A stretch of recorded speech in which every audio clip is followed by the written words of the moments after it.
Shalom saudaraku, kembali kita berjumpa di hari Jumat 2 Juli 2021 dalam program Perenungan Pagi Marturia Ministry. Puji syukur kepada Kristus Tuhan untuk anugerah kehidupan di hari ini, bahkan bagi setiap kita yang diperkenankan untuk mengingat rayakan usia kelahiran dan usia pernikahan. Teristimewa bagi saudara Kevin usia Revaldo Pasaribu, saudara Edward Valentino Panjaitan, dan Ibu Juwita Esther dari Pospelkes Way Handop. Doa kami, kiranya Tuhan merahmati dengan kesehatan dan kekuatan, serta memberkati dan menyempurnakan sukacitanya bersama dengan kehidupan keluarga terkasih. Kini, sabda Tuhan akan kita dengarkan, mendahulunya kita sehati dalam doa. Ya Bapa, tolonglah kami dalam segala keterbatasan kami, sehingga dengan Roh Kudus-Mu dan hikmat Allah memampukan setiap kami untuk dapat memaknai dan melakukan kebenaran firman-Mu dalam kehidupan kami. Dalam nama Tuhan Yesus kami berdoa. Amin. Bacaan Alkitab terambil dalam surat 2 Korintus pasal 12 ayat yang pertama hingga ayat yang ke-6 yang menyatakan, Aku harus bermegah, sekalipun memang hal itu tidak ada faedahnya. Namun demikian, aku hendak memberitakan penglihatan-penglihatan dan penyataan-penyataan yang kuterima dari Tuhan. Aku tahu tentang seorang Kristen 14 tahun yang lampau, entah di dalam tubuh, aku tidak tahu, entah di luar tubuh, aku tidak tahu. Allah yang mengetahuinya. Orang itu tiba-tiba diangkat ke tingkat yang ketiga dari sorga. Aku juga tahu tentang orang itu, entah di dalam tubuh, entah di luar tubuh, aku tidak tahu. Allah yang mengetahuinya. Ia tiba-tiba diangkat ke Firdaus, dan ia mendengar kata-kata yang tak terkatakan, yang tidak boleh diucapkan manusia. Atas orang itu aku hendak bermegah, tetapi atas diriku sendiri aku tidak akan bermegah, selain atas kelemahan-kelemahanku. Sebab sekiranya aku hendak bermegah juga, aku bukan orang bodoh lagi, karena aku mengatakan kebenaran. Tetapi aku menahan diriku, supaya jangan ada orang yang menghitungkan kepadaku lebih daripada yang mereka lihat padaku, atau yang mereka dengar daripadaku. Demikianlah sabda Tuhan. Saudaraku, setiap manusia memiliki kekuatan dan kelemahan dalam dirinya. Namun yang dibanggakan umumnya adalah kekuatannya, bukan kelemahannya.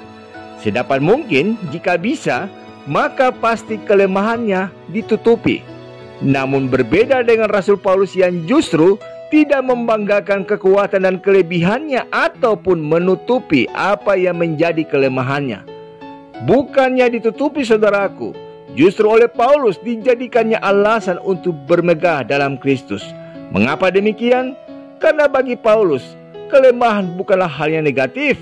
Justru sebagai alasan untuk Paulus dapat terus bergantung dan mengandalkan Tuhan yang dengan setia memberinya kekuatan dan penghiburan. Paulus begitu bangga dengan kelemahannya saudaraku, karena ia mendapatkan pengalaman yang berharga bersama dengan Tuhan, di mana pada akhirnya Paulus dapat melihat dan merasakan betapa besar kuasa Kristus begitu nyata telah menolong hidupnya. Memaknai pernyataan Rasul Paulus dalam kehidupan kita di saat ini, bila mana kita memiliki kelemahan dalam hal pendidikan karena tidak mencapai sekolah tinggi misalnya, ataupun memiliki kelemahan dalam hal keuangan sehingga selalu berkekurangan, yang lainnya lagi mungkin terbatas secara fisik, entah itu karena faktor usia senja, sedang sakit, atau karena menyandang disabilitas. Demikian halnya bagi kita yang memiliki kelemahan secara emosional seperti trauma masa lalu, sakit hati, kepahitan, dan luka batin lainnya.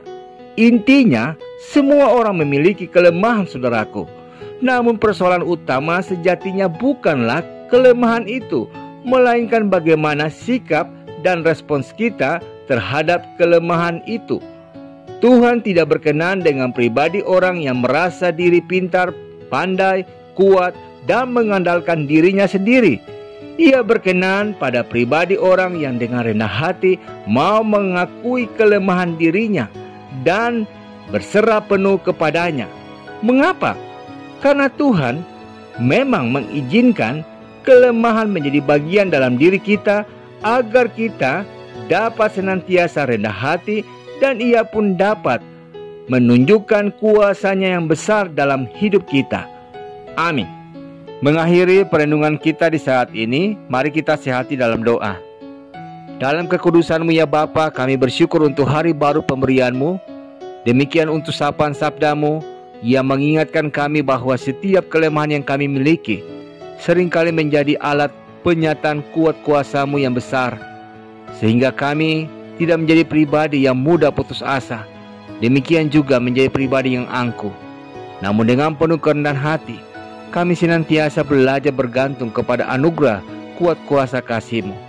Berkatilah kami di sepanjang aktivitas karya kerja layan kami di hari ini. Demi Kristus Yesus kami berdoa. Amin. Selamat pagi dan selamat beraktivitas saudaraku.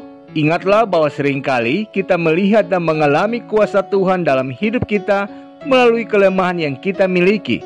Tetaplah berserah dan berpengharapan kepada kuasa-Nya. Selamat berkarya, Tuhan Yesus memberkati.